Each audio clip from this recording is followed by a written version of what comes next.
Hora de activar la dictadura.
Hola, ¿cómo están? Buenas noches. ¿Me copian?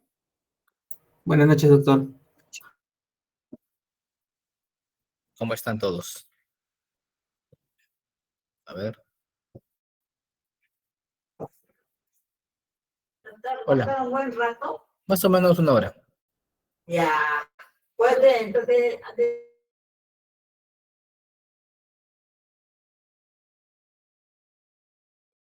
Muy bien.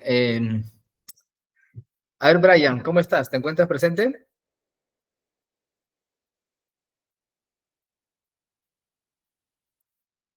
Hola, ¿está presente Brian?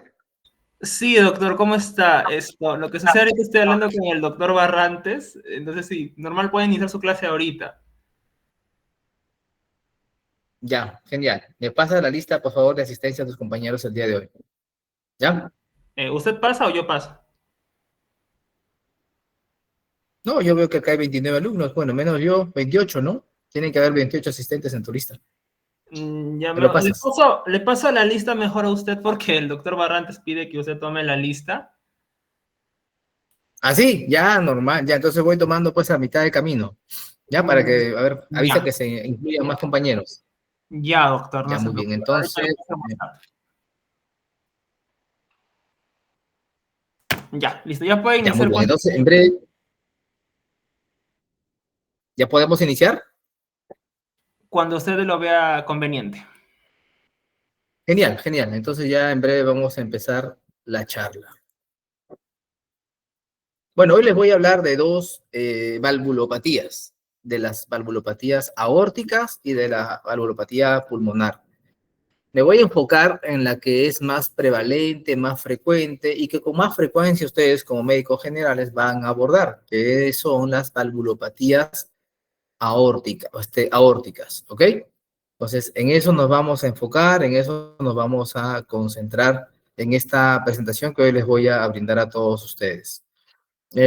Haremos un repaso rápido de la estenosis o de la valvulopatía pulmonar, pero bastante rápido, ¿no? Acá nos interesa más hablar de la valvulopatía aórtica como patología valvular más frecuente, prevalente. Entonces voy a compartir mi presentación, a ver, me confirman todos si alcanzan a ver mi presentación, ¿ya? A ver, comparto mi pantalla. A ver, ¿me confirman, por favor, si están viendo mi pantalla?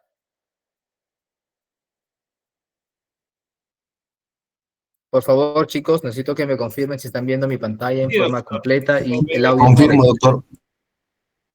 Ya, muchas gracias. Entonces, si es que me confirman que tenemos buen audio y, y se ve bien las diapositivas, voy a empezar pues con los temas que tengo asignados para presentarles a ustedes.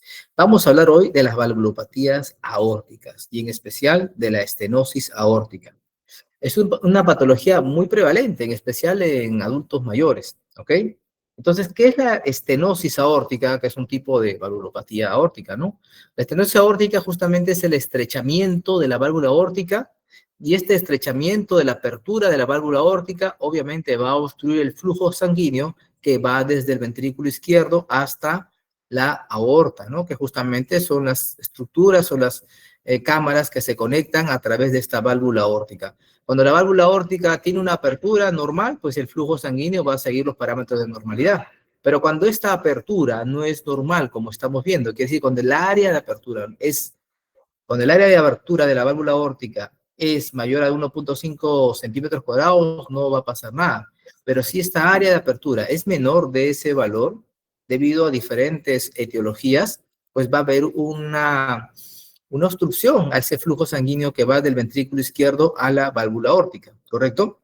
Entonces, eso es lo que ocurre. Y este flujo, pues, del ventrículo izquierdo a la válvula aórtica ocurre en la fase sistólica del ciclo cardíaco. Las válvulas aórticas, bueno, la válvula aórtica o sigmoidea es una válvula que generalmente tiene 3 velos, ¿ok? Pero en algunas ocasiones esta válvula aórtica puede ser no tricúspide o trivalvar, sino también puede ser tricúspide, bicúspide, o en algunos casos puede ser incluso cuadricúspide. Esta configuración trivalvar de la válvula aórtica permite pues que la apertura y el cierre sea lo más efectivo posible y a su vez genere menor deterioro en la anatomía de estas válvulas. Pero cuando estas válvulas, pues, aórticas, por algún mecanismo se pegan, y entonces vamos a tener ya no una válvula de 3 cúspides, sino una válvula de 2 cúspides o válvulas bicúspides, pues estas van a tener una mayor probabilidad de tener un desgaste a edad más temprana.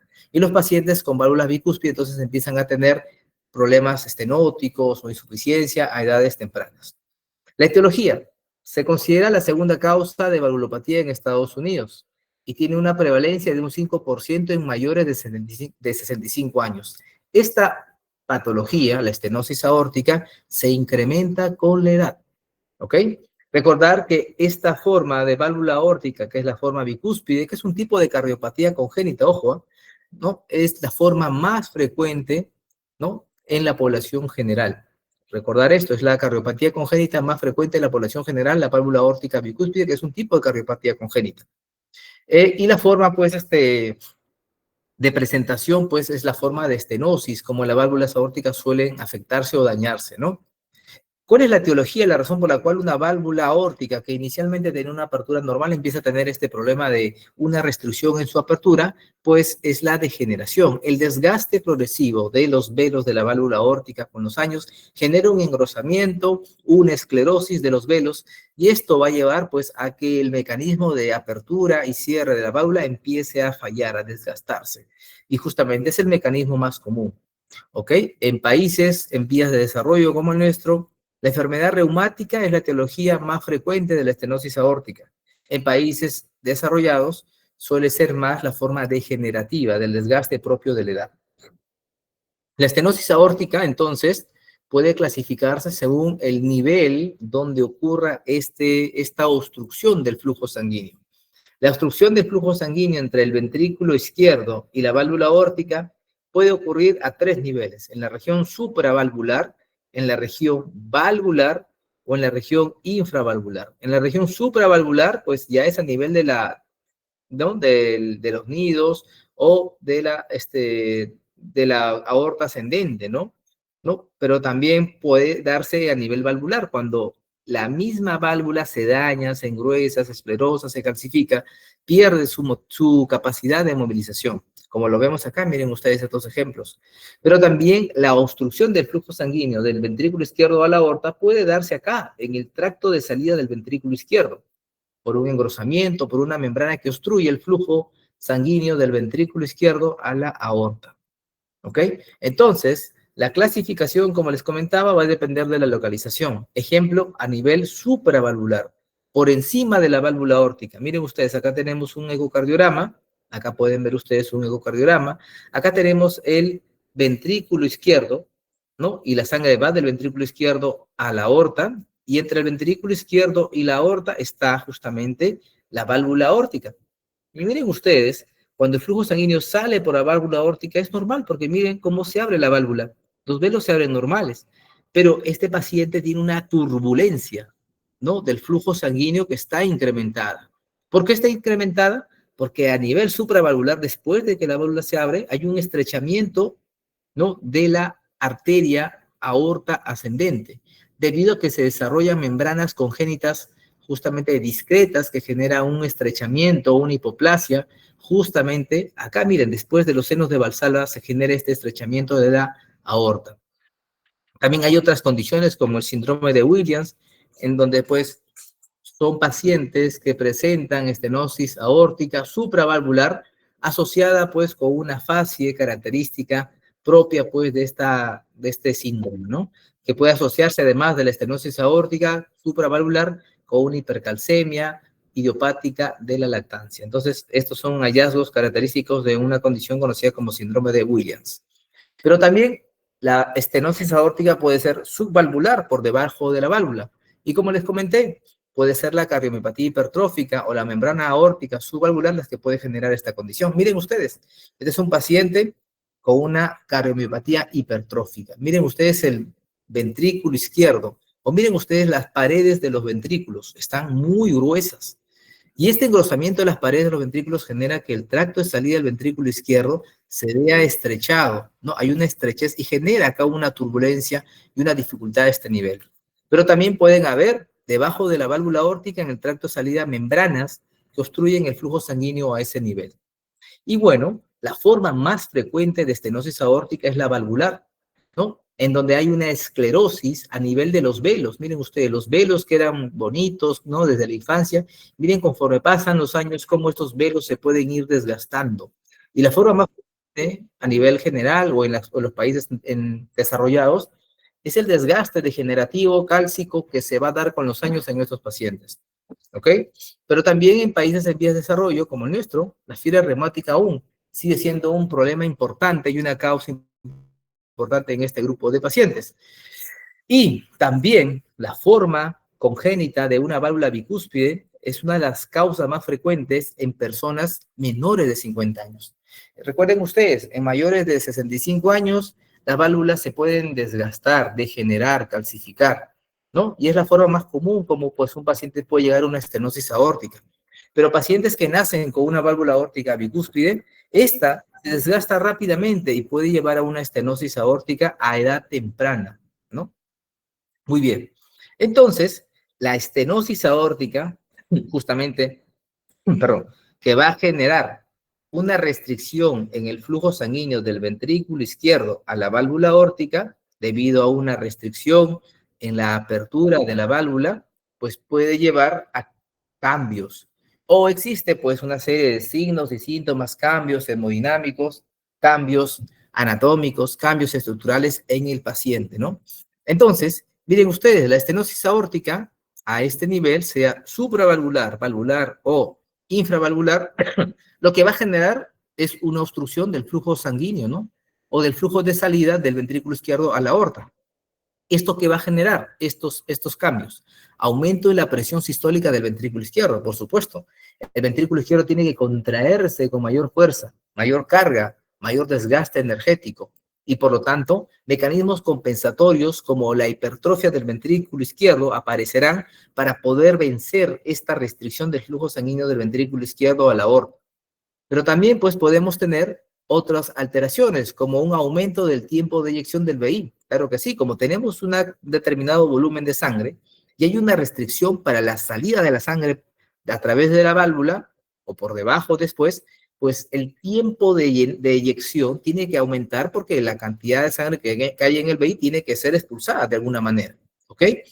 Otro, pues, es aumento justamente de la presión diastólica del VI. Evidentemente, el ventrículo izquierdo, después de la sístole, después de una enérgica contracción y de un mayor tiempo de eyección del VI, pues tendrá un incremento de la presión de llenado del VI.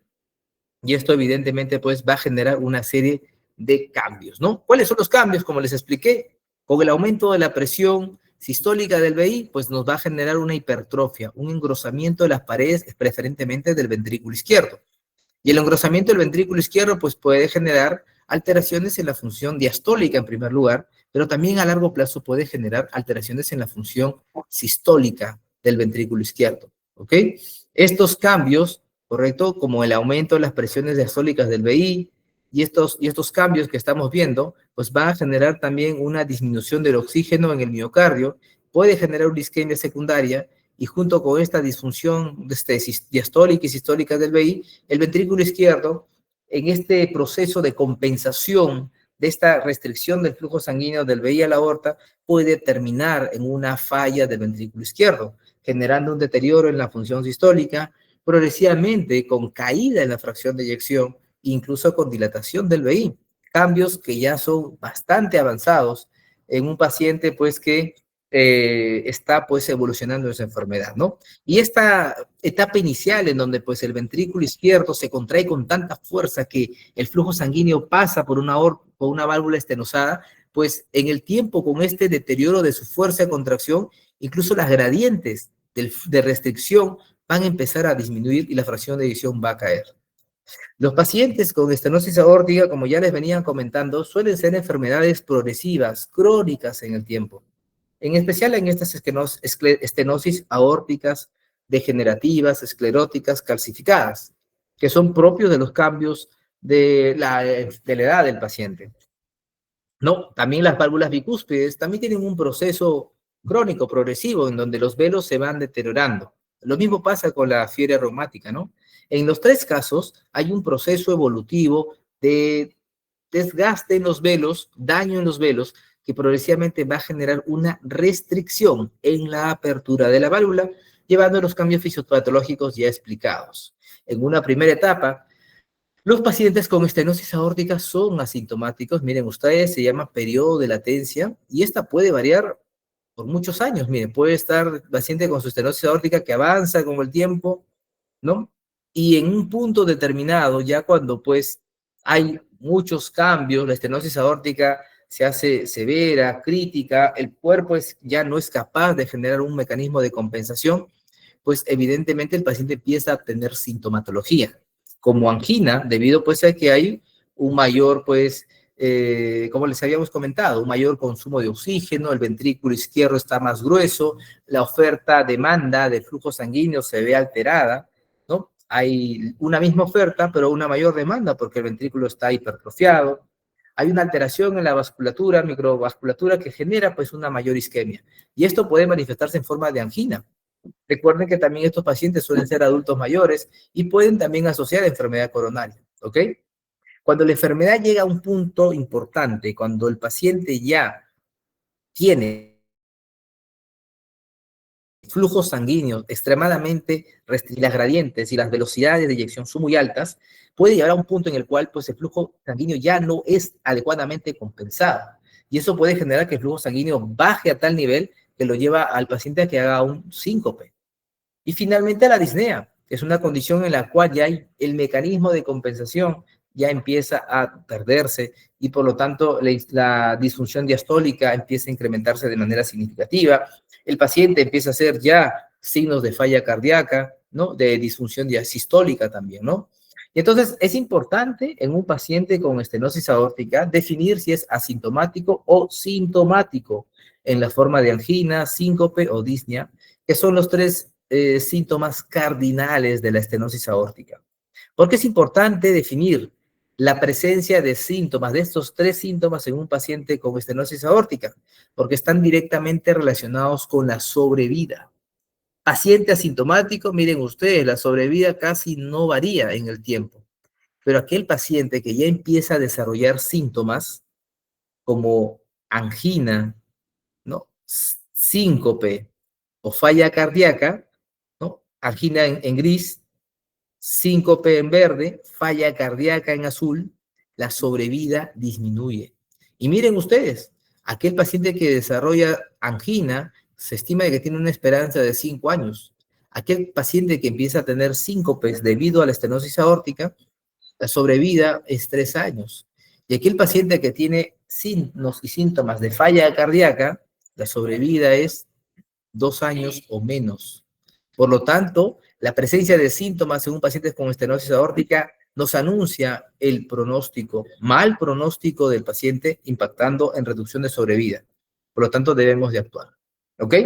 Entonces, en el examen, en la anamnesis, en un paciente en el cual se ha definido que tiene estenosis aórtica, es fundamental definir la presencia de síntomas, por favor. Disnea, angina y síncope, los cuales están relacionados directamente con la sobrevida de estos pacientes. En el examen físico, entonces, vámonos a la primera parte, que es la inspección y la palpación. Vamos a observar qué signos y síntomas tiene el paciente y vamos a palpar, ¿no?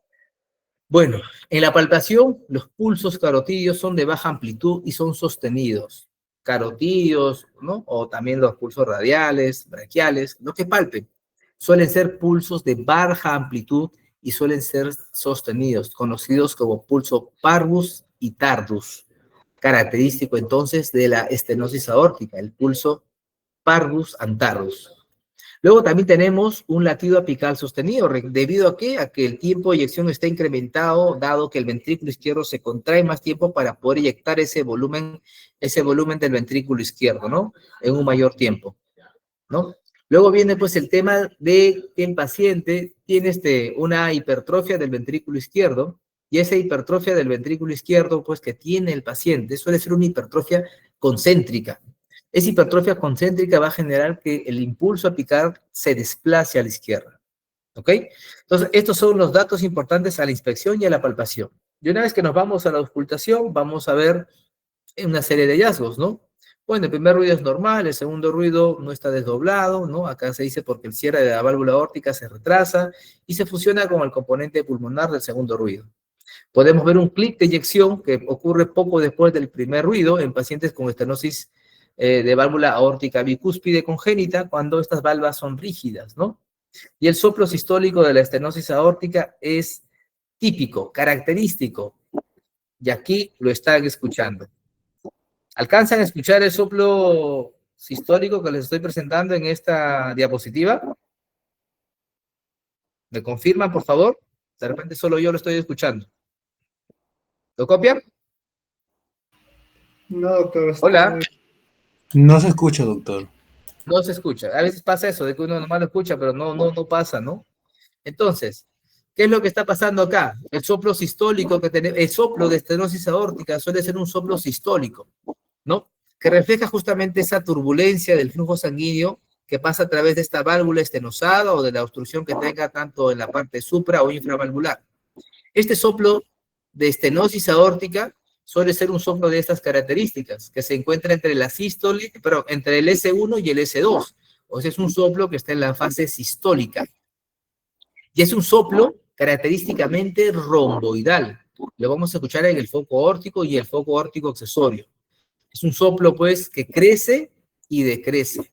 Suele ser un soplo áspero y un soplo que se suele irradiar a las, ¿cómo se llama? A las carótidas. Cuando ustedes auscultan la carótida, van a percibir ese mismo soplo que identifican en el foco órtico.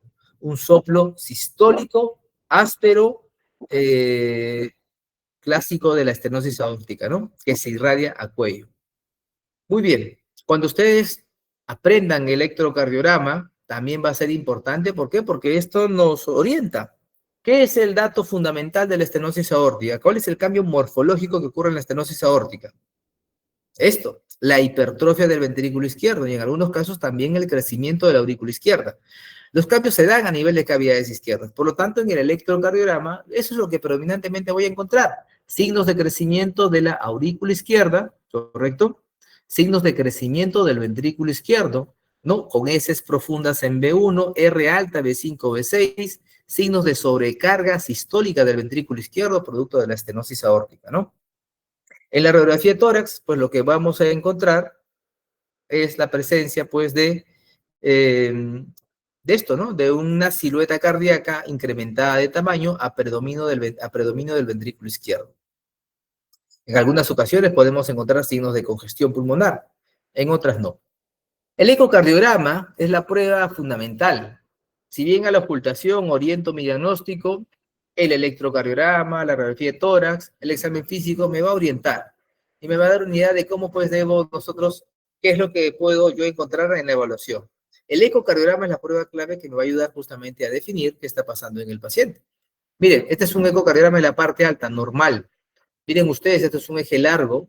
Acá tengo el ventrículo izquierdo, acá tengo la aurícula izquierda, la válvula mitral. Miren ustedes que conecta la aurícula izquierda con el ventrículo izquierdo, como se abre, normal. Miren ustedes el ventrículo izquierdo, el tracto de salida del VI y la válvula aórtica. Este es un eje largo y este es un eje corto. Acá estoy viendo en un eje corto, transversal, la válvula aórtica. Veo los tres velos, ahí les he puesto este dibujito para que vean.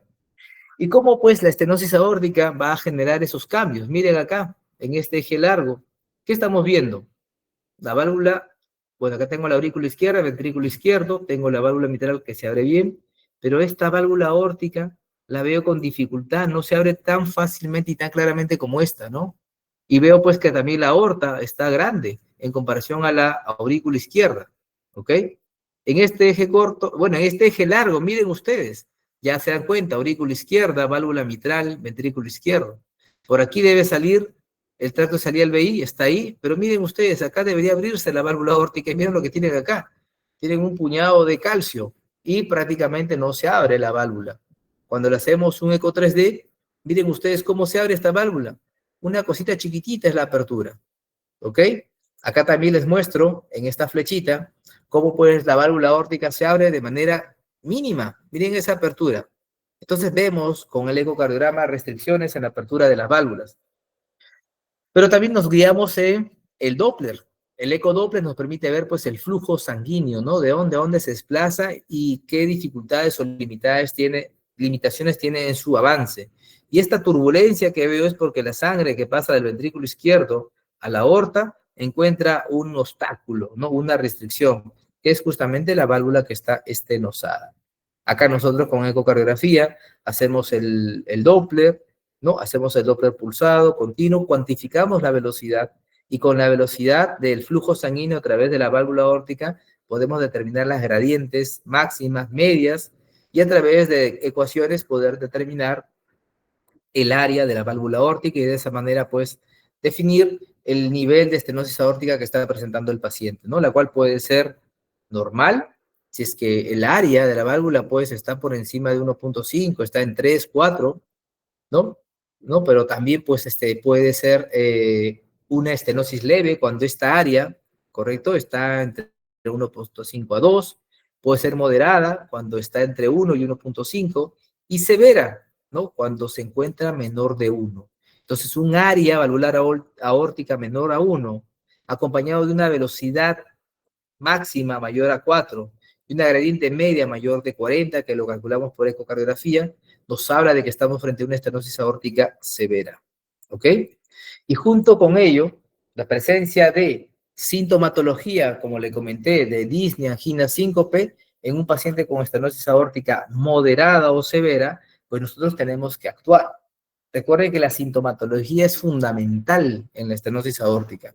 La sintomatología y el grado de estenosis mayor a moderada o mayor a severa, pues nos indica que ese paciente debe ser tratado. Y el tratamiento de la estenosis aórtica simplemente es reemplazar la válvula, no hay otro tratamiento. Y el reemplazo y el recambio de la válvula aórtica puede ser a través de cirugía, con un cambio valvular aórtico, colocando una prótesis biológica o mecánica, o también puede ser a través de intervencionismo percutáneo, ya no haciendo cortes, sino colocando un dispositivo percutáneo y reemplazando esa válvula dañada, procedimiento conocido como TAVI. ¿Okay? Eso es lo que en la actualidad se hace por la estenosis aórtica. La otra patología que quiero compartir con ustedes es la insuficiencia aórtica. Y la insuficiencia aórtica es algo totalmente diferente. En la estenosis había un problema en la apertura. En la insuficiencia, el problema está en el cierre de la válvula. La válvula puede que se abra bien, pero la válvula no se cierra bien, ¿no? Miren ustedes, no se cierra, no coapta totalmente. Y eso genera que la sangre regrese, pues, de la aorta al ventrículo izquierdo, ¿no? Entonces, acá ya más o menos conocemos la anatomía de la válvula aórtica, suelen ser trivalvares, ¿correcto? Pero en algunas ocasiones pueden haber variantes anatómicas, como las válvulas bicúspides, ya saben ustedes que es la forma congénita más común. Y con respecto a la epidemiología de la insuficiencia aórtica, esta también está relacionada con la edad. Es más frecuente en hombres, llegando a un 13% incluso, comparado con las mujeres, que es un 8.5%. Hemos comentado que está relacionado con la edad. Un 15% de los mayores de 65 años tienen algún grado de insuficiencia aórtica, que puede ser leve, ¿correcto? Pero una insuficiencia aórtica moderada, severa, que sí tiene un impacto en el paciente. Recuerden que la insuficiencia aórtica leve no tiene mayor impacto, pero cuando la insuficiencia aórtica progresa a moderada y en especial a una forma severa, pues esta sí puede generar un impacto en el paciente y se puede ver hasta un 1.6% de los mayores de 65 años. ¿Ok? Obviamente, la insuficiencia aórtica se puede dar en pacientes que de fondo tienen otras valvulopatías, como por ejemplo una insuficiencia mitral, una estenosis aórtica, ¿no? Que se va justamente a acompañar de este tipo de patologías. Estos pacientes que tienen alguna valvulopatía mitral o aórtica van a presentar algún grado de insuficiencia aórtica, sea leve, moderada o severa, hasta en un 81%. Y factores como la hipertensión, enfermedades del tejido conectivo u otras anomalías congénitas como la válvula bicúspide, como les he comentado, pues pueden impactar o aumentar la probabilidad de esta afectación. Bien, acá la insuficiencia aórtica se clasifica de la siguiente manera, ¿no? La insuficiencia aórtica puede ser tipo 1, tipo 2 o tipo 3, ¿ok? La insuficiencia aórtica de tipo 1, pues está asociado con pelos con movimiento normal, ¿correcto? No tienen alteraciones, los velos se mueven de forma normal, ¿correcto? Pero el mecanismo justamente de esta insuficiencia se debe a que la aorta se encuentra dilatada, ¿correcto? Este es el problema. Al dilatarse la aorta, los velos no coaptan bien. Y al no coaptar bien, evidentemente, van a generar este tipo de alteraciones. También, cuando hay una perforación, miren ustedes en alguno de los velos, es la forma justamente de insuficiencia aórtica tipo 1. La insuficiencia aórtica tipo 2 se debe a que pues, las válvulas aórticas no se cierran de manera exacta, sino hay un prolapso. Uno de los velos no cierra de manera completa, no sella el cierre, se escapa, ¿no? Prolapsa y eso genera pues una alteración en el cierre hermético de los velos.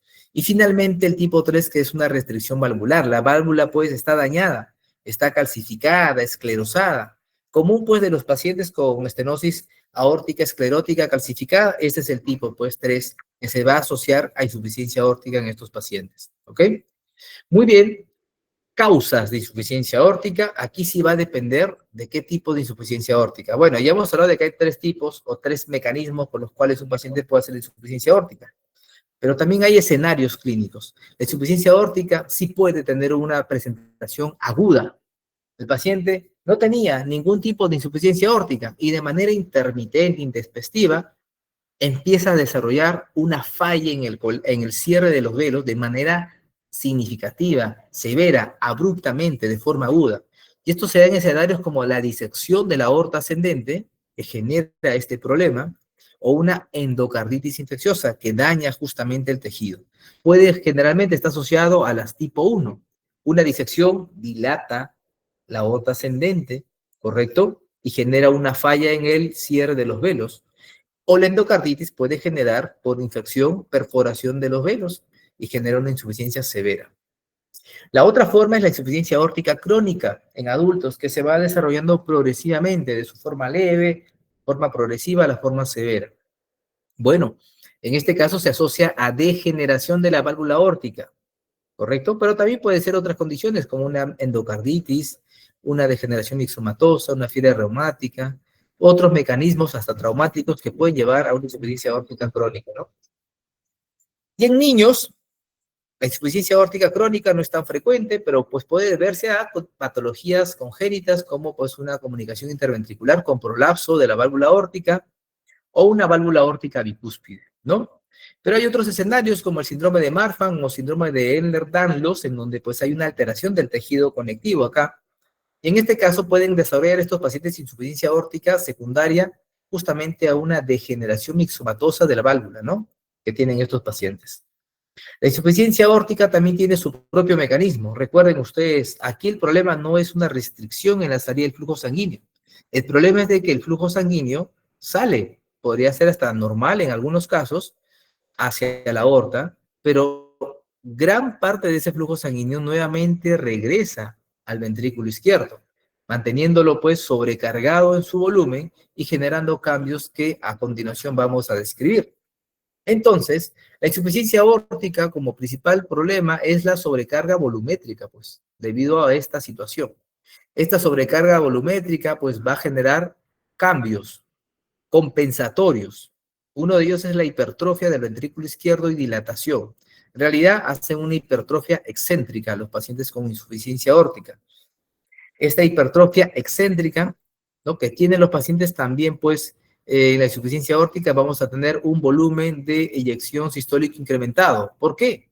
Porque el volumen TL diastólico que tiene el paciente se suma a ese volumen de regurgitación de la válvula aórtica, lo que va a generar que haya un volumen incrementado y la contracción va a generar, en sístole va a generar pues un volumen de eyección sistólico incrementado, ¿no? Esto puede aumentar la presión arterial sistólica, va a hacer que haya una hiperpulsatilidad de la aorta, porque hay un volumen mayor que salta del ventrículo izquierdo a las arterias, pero también va a generar una caída de la sangre. Ustedes, sístole, y cuando pues se va a dar la presión diastólica, la sangre cae totalmente. Al caer toda la sangre, pues realmente la presión diastólica casi es nula, por lo tanto hay una caída de la presión diastólica. Entonces, esta caída de la presión diastólica con incremento de la presión sistólica mínima genera un incremento de la presión diferencial. Entonces, todos estos cambios nos van a generar un aumento del consumo miocárdico de oxígeno y una insuficiencia coronaria debido a este mecanismo de falta de compensación entre oferta y demanda. Estos cambios de hipertrofia excéntrica en el tiempo van a llevar a una reducción de la fracción de eyección y cuando ya estos mecanismos compensatorios son incapaces de poder controlar esta condición, nos van a llevar a síntomas de insuficiencia cardíaca. Y justamente es esto. La insuficiencia cardíaca puede tener una presentación aguda o crónica debido en relación a cuál es la etiología de la enfermedad. Si es una disección aórtica, clínica de insuficiencia aórtica aguda, ¿correcto? Pero si es una enfermedad crónica, ¿no? Por una enfermedad, pues, degenerativa, reumática, etcétera, inicialmente la insuficiencia aórtica crónica va a ser asintomática durante muchos años y progresivamente, conforme esta condición avance, el paciente va a ir desarrollando sintomatología de insuficiencia cardíaca desde disnea al esfuerzo, ¿no? A medianos, pequeños esfuerzos, ortopnea, disnea paroxística nocturna, etcétera, ¿ok? Hay en determinadas condiciones como las endocarditis que causan una insuficiencia aórtica, pues se va a asociar otros síntomas de infección, de sepsis, fiebre. Si es que obviamente uno tiene un paciente al cual oculta un pulso que sugiere insuficiencia aórtica y encima tiene fiebre, pues debo de pensar en una endocarditis infecciosa, ¿no? El examen físico, pues a la ocultación en estos pacientes, el primer dato es lo que les dije, incremento ligero de la presión sistólica y caída significativa de la presión diastólica. Lo que tenemos es un aumento de la presión diferencial. Este aumento de la presión diferencial en estos pacientes hace que el pulso arterial sea incrementado. Hay un incremento de la pulsatilidad de las arterias, ¿no? Con el paso de los años, pues la intensidad del latido ventricular izquierdo va a ir aumentando. El ventrículo izquierdo se va a ir dilatando progresivamente, se va a ir dilatando de forma excéntrica de manera significativa. Diferente a la estenosis aórtica que genera una hipertrofia concéntrica, ¿no? La insuficiencia aórtica genera una hipertrofia excéntrica. Entonces, estos cambios van a generar, pues, que haya un cambio en la posición del impulso apical, ¿no? Etcétera, ¿no?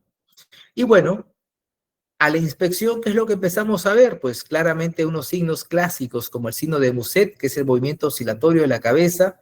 Vemos pues el incremento de la pulsatilidad arterial en forma de danza carotida, el pulso saltón o el signo de Corrigan, ¿no? Que justamente expresan eso, esta diferencial incrementada de la presión arterial sistólica y diastólica que se ve justamente en forma de un incremento de la pulsatilidad. Muy bien, también vemos que hay una, ¿cómo se llama? Una pulsatilidad incrementada en los capilares unguiales, lo conocemos como el signo de Quincke, y también pues el pulso de la úvula, ¿no? Como el conocido como el signo de Müller.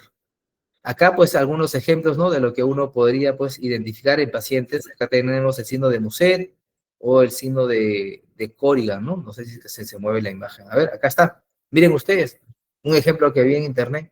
Miren, el pacientito está con una insuficiencia aórtica, claramente se ve el pulso arterial incrementado, es el pulso saltón, el pulso de Corrigan, pero también pues vemos un movimiento oscilatorio de la cabeza, que es el clásico signo de Muset. ¿Ok? En el otro video se veía pues el pulso saltón, ¿no? Bueno, a la auscultación en la insuficiencia aórtica también vamos a encontrar un pulso característico, ¿no? Vamos a encontrar un dato muy característico. A la auscultación vamos a encontrar un soplo que ocurre ya no en la sístole, sino que ocurre en la diástole, ¿ok? Es un soplo, entonces, que ustedes tienen que identificar. Si quieren, palpan el pulso, y cuando palpan el pulso, ustedes saben que sienten la sístole, y después del pulso, sienten un soplo que generalmente se ausculta en el foco aórtico accesorio. Es un soplo diastólico en decreciendo. Ese soplo característico, pues, es de una insuficiencia aórtica. Si a su vez ven ustedes pulso saltón, danza carotidia, ¿no? Una gran diferencial entre la presión sistólica y diastólica, más de 40 milímetros de mercurio. Si ustedes al palpar el pulso, ¿no? y al levantar el brazo del paciente ven un mayor incremento del pulso, eso se conoce como el síndrome de martillo de agua, pues ahí hay datos importantes, ¿no? De que el paciente tiene una insuficiencia aórtica. Si además pues ven que hay un pulso apical fuera de la línea media clavicular, que sugiere crecimiento del ventrículo izquierdo, pues todo eso suma al diagnóstico clínico de una insuficiencia aórtica. Y la insuficiencia aórtica, en el electrocardiograma nos va a manifestar signos de crecimiento de cavidades izquierdas. Es más notorio. Recuerden que la dilatación del VI es marcado en la insuficiencia aórtica. Hay un desplazamiento importante del ventrículo izquierdo. Por lo tanto, electrocardiográficamente es más claro y notorio evidenciar los signos de crecimiento del ventrículo izquierdo. La sobrecarga sistólica del VI, miren ustedes, con descenso del segmento ST y ondas T negativas en B5, B6 de 1 a BL, son evidentes, ¿no? Y obviamente, miren ustedes, en la plaquetórax ven claramente una cardiomegalia, mucho más marcada que la estenosis aórtica, pero a predominio de cavidades izquierdas, la punta hacia abajo, ¿no? Y bueno, el ecocardiograma también es una herramienta fundamental en estos pacientes. Miren ustedes, acá ya ustedes ya tienen una idea. Acá tenemos la aurícula izquierda, la válvula mitral que abre y cierra, el ventrículo izquierdo, ¿correcto? Acá yo veo el ventrículo izquierdo que está pues un poquito aumentado de tamaño, está dilatado, ¿ok? Las paredes del ventrículo izquierdo se ven ligeramente engrosadas. La válvula aórtica, al parecer, pues no está tan engrosada, ¿correcto? Pero la aorta sí se ve un poquito dilatada. Cuando uno le pone el color, el Doppler color, ve que la sangre entra en azul, pero también regresa en rojo. Un chorro de sangre regresa, ¿no? En la diástole, ¿no? En sístole azul y en diástole regresa un chorro de sangre por acá. Eso se conoce como insuficiencia aórtica, pues, ¿no? Un chorro, una regurgitación diastólica. Y hay otras condiciones, pues, por ejemplo, miren acá, acá la sangre fluye, ¿no? Y regresa, el Doppler nos muestra que la sangre retorna, ¿y esto debido a qué? Debido a que el paciente en su válvula, miren ustedes la válvula aórtica abajo, tiene como una especie de una verruga, esto se conoce como vegetación, y la vegetación pues puede causar perforación del velo, puede causar una insuficiencia aórtica severa, masiva, que descompensa al paciente, o que puede generar pues crónicamente cambios como dilataciones severas del ventrículo izquierdo y aurícula izquierda, ¿no? Entonces, esto es lo que quería comentarles a todos ustedes sobre las valvulopatías aórticas, ¿ok? Tanto estenosis como insuficiencia aórtica. A ver, chicos, cuéntenme, ¿hasta aquí tienen alguna pregunta sobre este punto que son las valvulopatías aórticas, estenosis, insuficiencia? Doctor, una consulta. Dime. Usted mencionó al inicio de la estenosis aórtica un rango de áreas donde si disminuye es ya patológico, se presentan los síntomas. ¿Cuánto era? ¿5 centímetros o cuánto era? No, miremos, con calma. A ver, miren, acá tenemos, vamos a ver, acá creo que era más bonito. Creo que acá.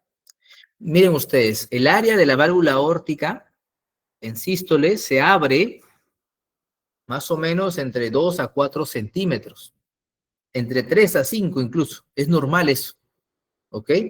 Pero si la válvula, el área de apertura de la válvula es menor de 2 centímetros, ya va a generar una restricción en el flujo sanguíneo, ¿no?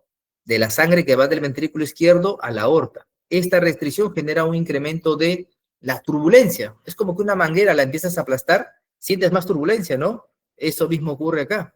Esa turbulencia aumenta la velocidad de eyección y las gradientes a ese nivel. Cuando es menor de 2. Cuando el área es menor de 1.5, pues se conoce como una estenosis aórtica moderada. Y cuando el área es menor de 1, chiquitito ya, estenosis aórtica severa. Más o menos esa es la secuencialidad. ¿Ok? ¿Está claro? Sí, doctor, ¿Quedó muchas claro? gracias. Muy bien. ¿Alguna otra pregunta, por favor?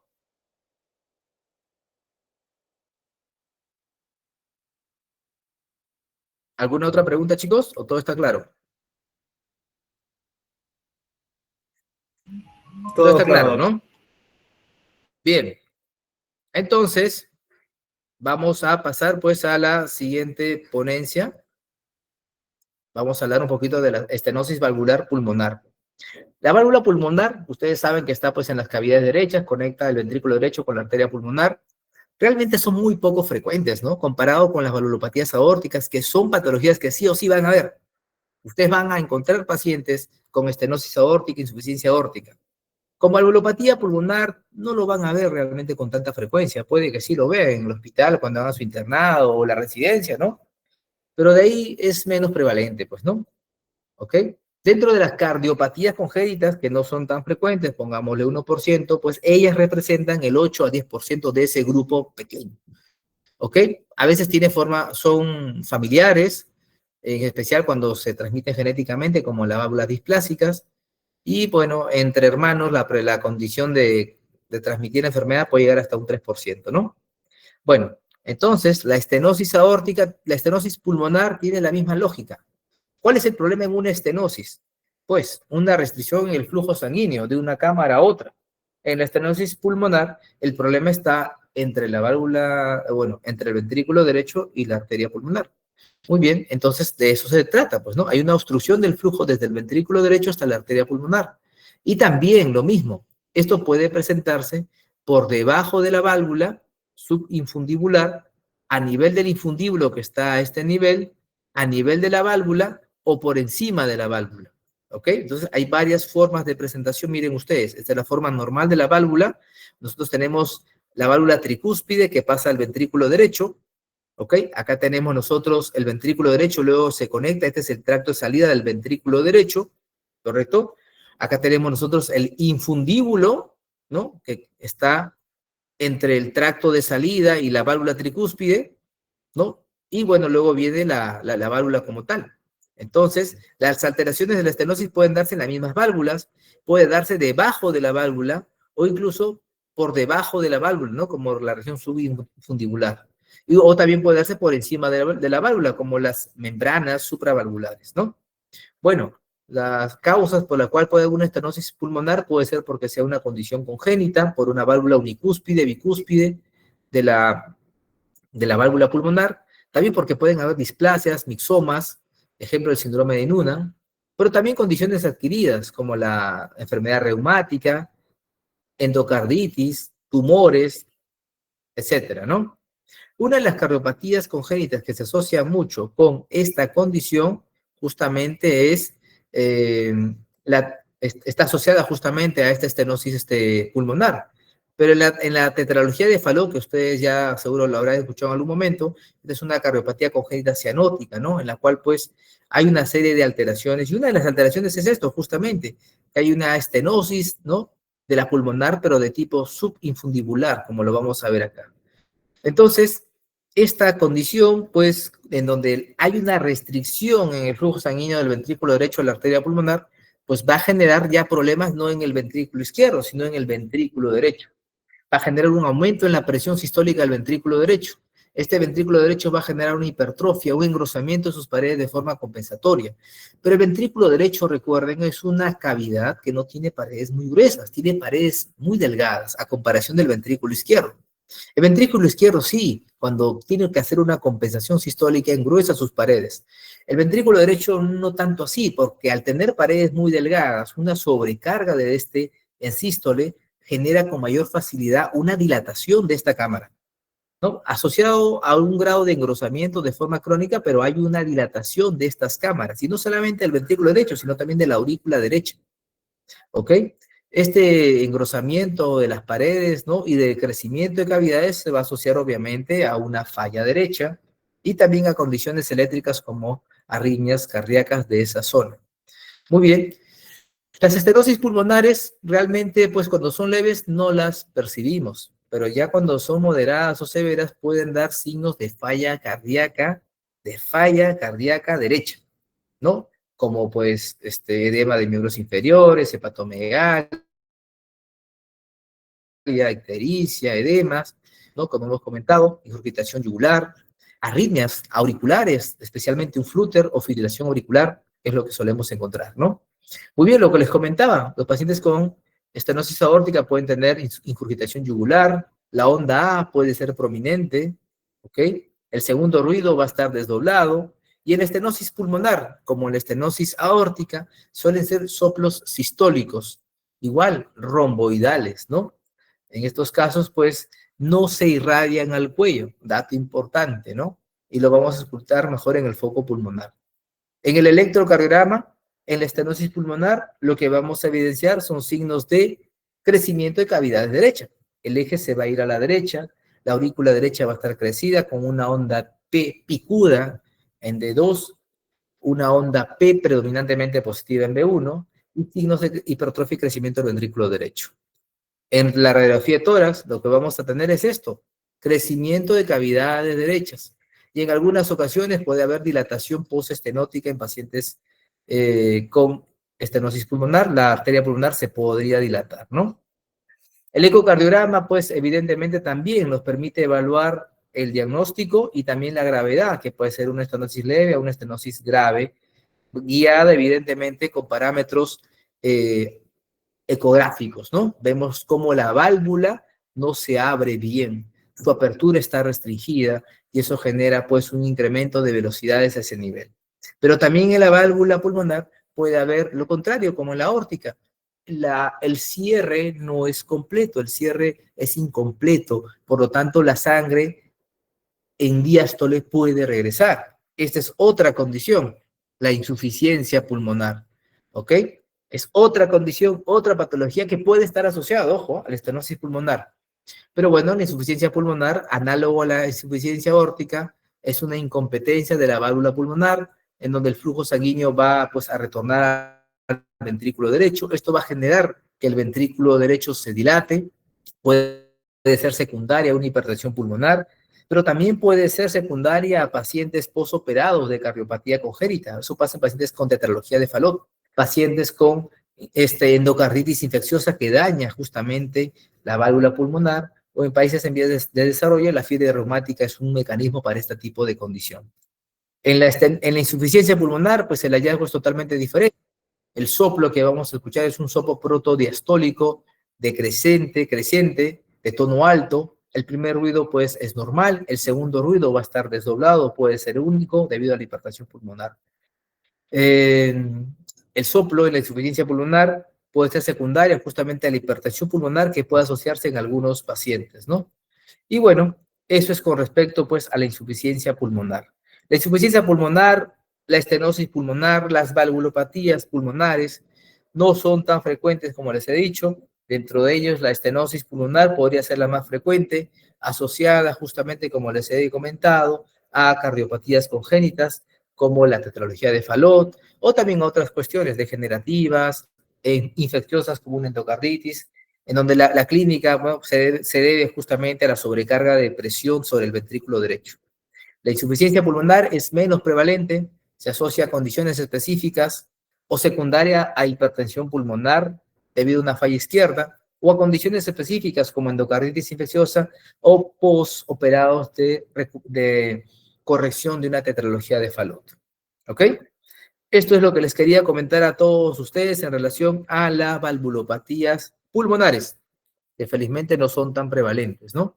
Aquí es importante que ustedes enfoquen los conceptos en la valvulopatía aórtica, en especial en la estenosis aórtica, tema en el cual hoy hemos profundizado un poquito más porque considero que es muy importante hacerlo a ese nivel. Bien, entonces, no sé si tendrán alguna pregunta más, por favor. Si no, procedo a tomar lista.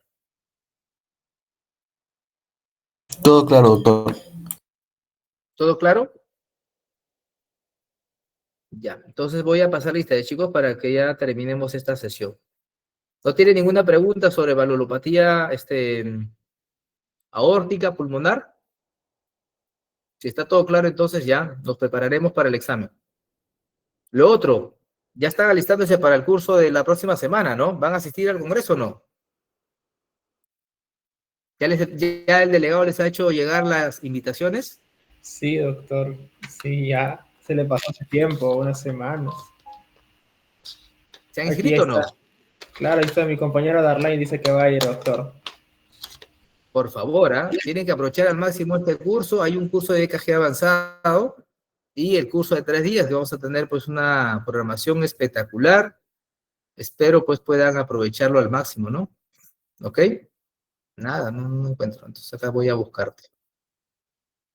A ver, ¿dónde estás, amigo? Brian.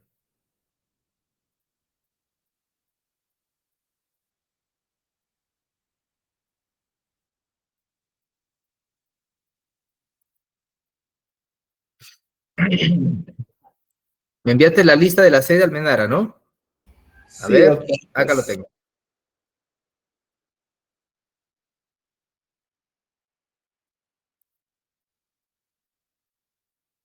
Ya, a ver, entonces, llamo lista. ¿Y qué tal? ¿Están en la semana de medicina ahora? ¿O la próxima semana es? No, doctor, esta semana es. Ah, muy bien. Entonces nos toca pasar lista. Llamemos a Sebastián Alania. Buenas noches, doctor, presente. ¿Se me escucha? Presente, muy bien.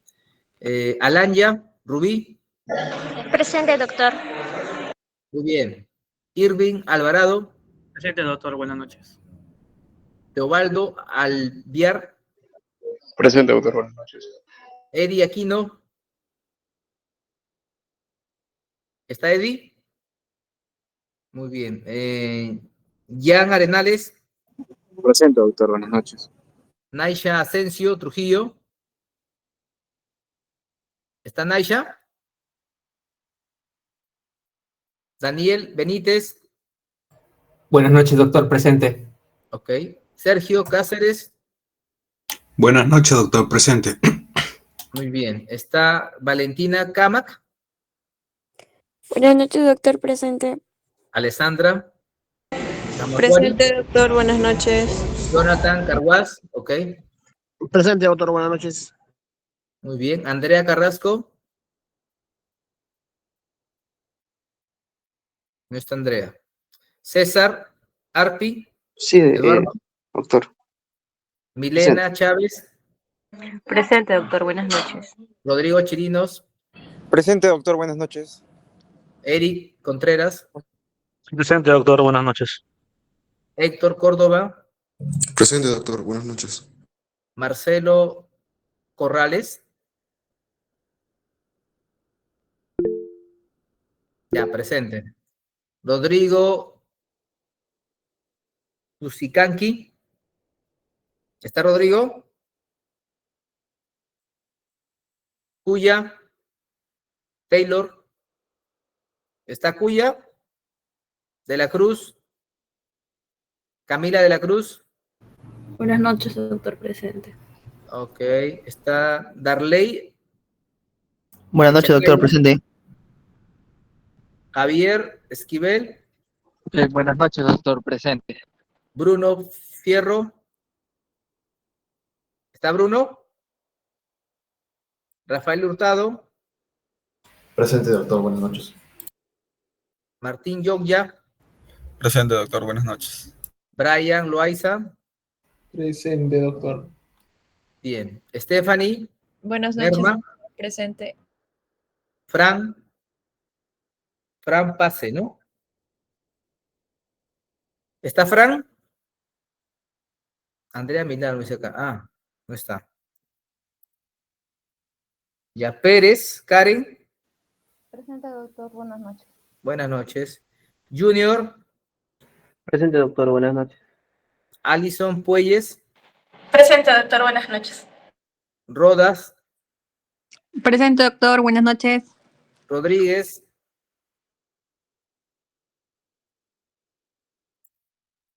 Sánchez, Yasmín, Sánchez, Delfín, Buenas noches, doctor, presente. Santa Cruz, Josué, Presente, doctor. Buenas noches. Sivincha, Doctor, presente, Carlos. buenas noches.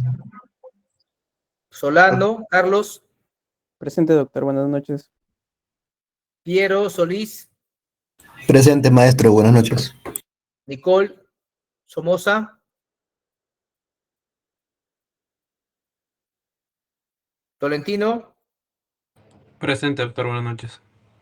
Yamilet Vilches, Presente, doctor. Buenas noches. Gianfranco, Presente, doctor. Buenas noches.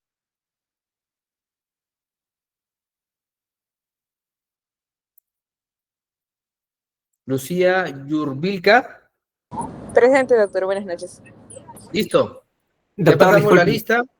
Doctor, Cuéntame. disculpe, no sé si la considero mi compañera Andrea Carrasco. Escribió por Carrasco, el... vamos a- Escribió, no, sí estaba presente, solo que tiene problemas con su audio. Ah, ya está. Ya la tengo acá. Ya está. Doctor, Doctor, disculpe, también estoy presente, solamente que he tenido problemas con Bien. mi micrófono. Oh, Apellido de Yasmín, ¿cuál es? Sánchez Chamorro. Ahí estás, ya. Ya, listo. Ya están todos entonces anotados. A ver, hay 46 alumnos. ¿No? ¿Cuántos hay? 46, ¿no? Muy bien, Doctor, chicos. buenas Espero noches. tenerlos la próxima semana en el curso. Que les vaya muy bien. Buenas noches. Saludos. Doctor, buenas noches. Que les vaya bien. Hasta luego.